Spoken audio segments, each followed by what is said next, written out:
kyseliny dusičné stále visel ve vzduchu, i když hodina chemie už dávno běžela. Třídní světla poblikávala.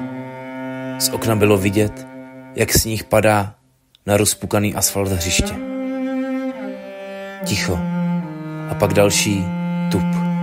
Další rána a další. Nikdo nic neříká, kromě něj.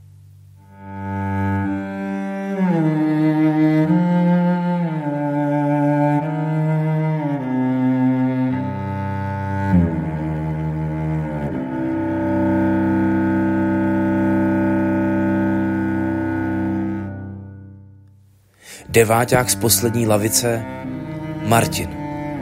Vždycky byl divnej, vždycky moc klidnej, až na dnešek. Paní učitelka ležela částečně na podlaze, částečně o katedru.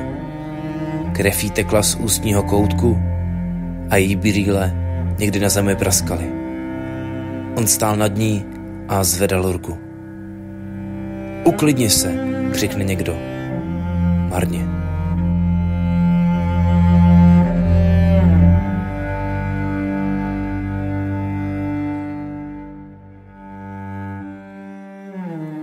Všichni stáli jako přimražení. A vy? Vy držíte v ruce kán. Je zapálený. Přímo v dlani hoří modrý plamen, syčí jako rozhořený had. V chemii jste asistent. Dohlížíte na pokusy. A najednou tohle...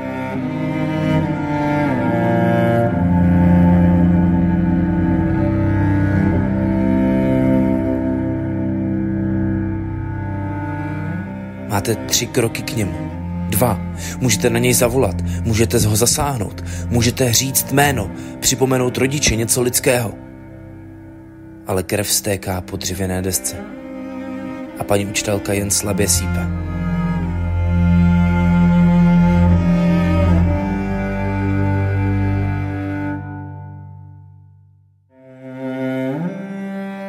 Zvednete ruku?